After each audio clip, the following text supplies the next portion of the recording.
So today we're starting part 5, and this part is told by Justin, who we've met before, but we just met in the last section of Jack Will's part.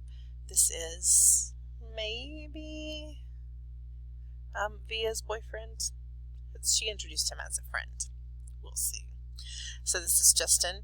Remember in the description of him yesterday, he wore little round glasses, so we have those, but he has no other facial features. He has longish hair. And let's see what his quote is. It says, excuse me, "Sometimes I think my head is so big because it is so full of dreams." This is John Merrick and Bernard Pomerantz's. It's a book. It was also a play, The Elephant Man. The Elephant Man is a book about. It's very possible that the man in the book had the same genetic mutation that August has. They called him the Elephant Man because he was so deformed. So it's interesting that they use a quote from that book when we're reading a book about August, who is also deformed. Olivia's brother. Notice the way this is written.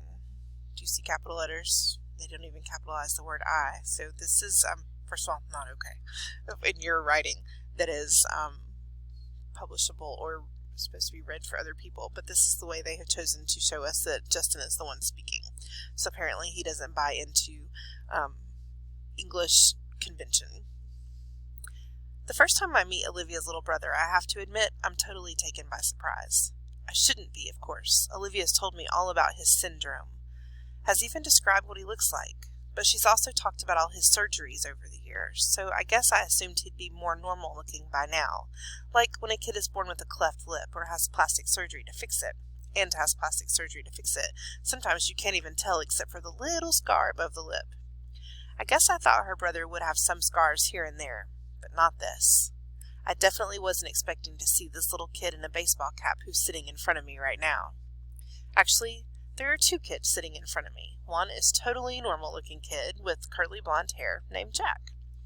The other is Augie. I like to think I'm able to hide my surprise. I hope I do. Surprise is one of those emotions that can be hard to fake, though, whether you're trying to look surprised when you're not or trying to not look surprised when you are. I shake his hand. I shake the other kid's hand. Don't want to focus on his face. Cool room, I say. "Are you Via's boyfriend?" he says. I think he's smiling. Olivia pushes down his baseball cap. "Is that a machine gun?" the blonde kid asks, like I haven't heard that one before. And we talk about Zydeco for a bit, and then Via's taking my hand and leading me out of the room. As soon as we close the door behind us, we hear them laughing. "I'm from Brooklyn," one of them sings. Olivia rolls her eyes as she smiles. "Let's go hang out in my room," she says. We've been dating for 2 months now. I knew from the moment I saw her, the minute she sat down at our table in the cafeteria, that I liked her. I couldn't keep my eyes off of her. Really beautiful, with olive skin and the bluest eyes I've ever seen in my life. At first, she acted like she only wanted to be friends. I think she kind of gives off that vibe, without even meaning to. Stay back. Don't even bother. She doesn't flirt like some other girls do. She looks you right in the eye when she talks to you, like she's daring you. So I just kept looking her right in the eye, too, like I was staring her right back. And then I asked her out, and she said yes, which rocked. She's an awesome girl, and I love hanging out with her. She didn't tell me about August until our 3rd date. I think she used the phrase a craniofacial abnormality to describe his face. Or maybe it was craniofacial anomaly. I know the one word she didn't use was deformed, though, because that word would have registered with me. "So, what did you think?" she asked me nervously the second we're inside her room. "Are you shocked?"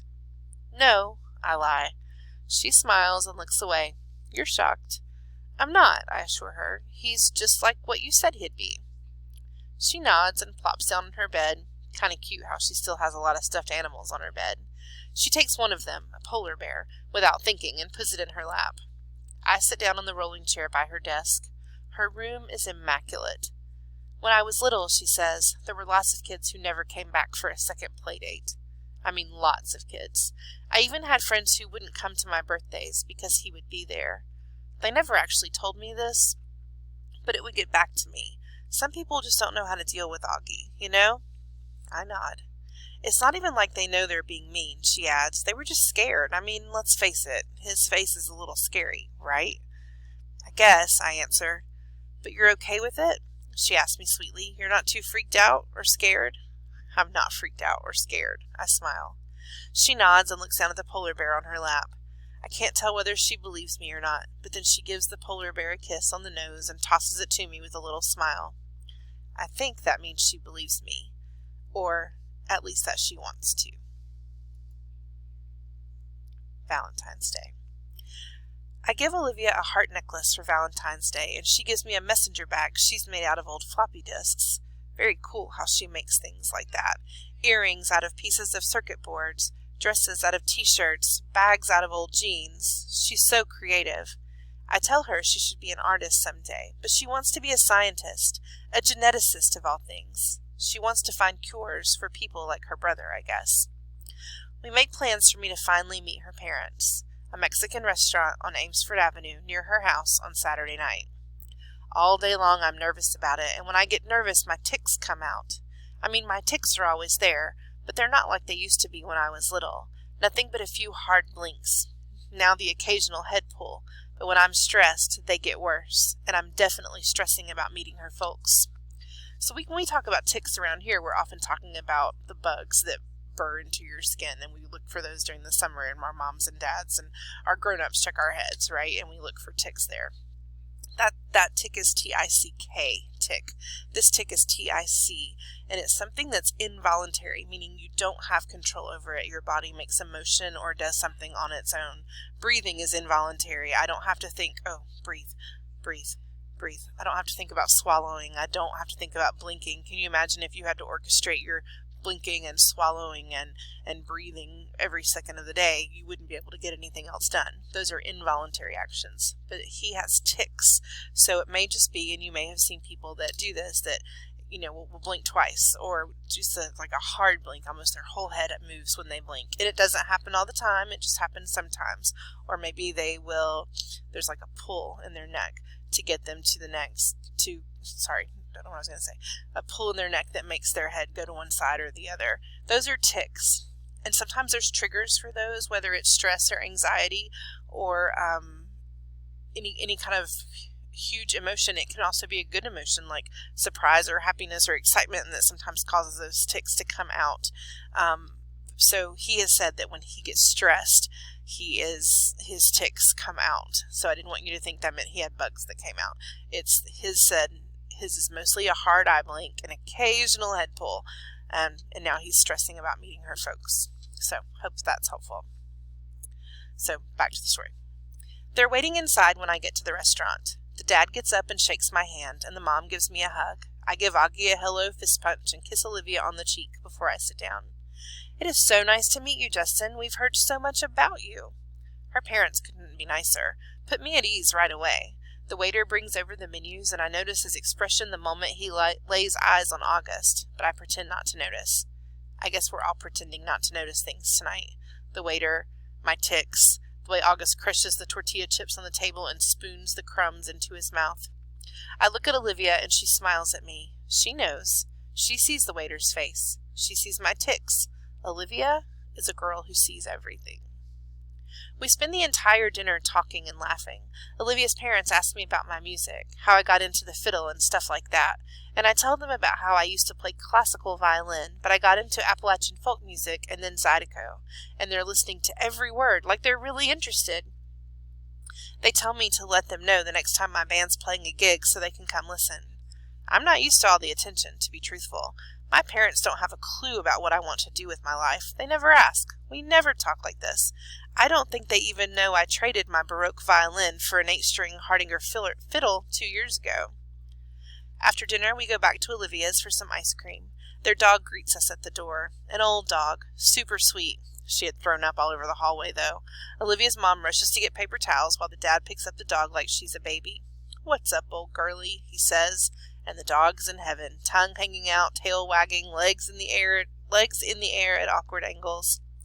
"Dad, tell Justin how you got Daisy," says Olivia. "Yeah," says Augie. The dad smiles and sits down in a chair with the dog still cradled in his arms. It's obvious he's told this story lots of times, and they all love to hear it. So I'm coming home from the subway one day, he says, and a homeless guy I've never seen in this neighborhood before is pushing this floppy mutt in a stroller, and he comes up to me and says, "Hey, mister, want to buy my dog?" And without even thinking about it, I say, "Sure, how much you want?" And he says $10. So I give him the $20 I have in my wallet, and he hands me the dog. Justin, I'm telling you, you've never smelled anything so bad in your life. She stank so much I can't even tell you. So I took her right from there to the vet down the street, and then I brought her home. Didn't even call me first, by the way, the mom interjects as she cleans the floor, to see if I'm okay with his bringing home some homeless guy's dog. The dog actually looks over at the mom when she says this, like she understands everything everyone is saying about her. She's a happy dog, like she knows she lucked out that day finding this family. I kind of know how she feels. I like Olivia's family. They laugh a lot. My family's not like this at all. My mom and dad got divorced when I was 4, and they pretty much hate each other. I grew up spending half of every week in my dad's apartment in Chelsea and the other half in my mom's place in Brooklyn Heights. I have a half-brother who's 5 years older than me and barely knows I exist. For as long as I can remember, I felt like my parents could hardly wait for me to be old enough to take care of myself. You can go to the store by yourself.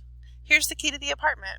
It's funny how there's a word like overprotective to describe some parents, but no word that means the opposite.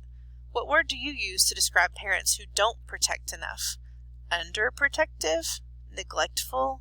Self-involved? Lame? All of the above. Olivia's family tell each other I love you all the time. I can't remember the last time anyone in my family said that to me. By the time I go home, my tics have all stopped.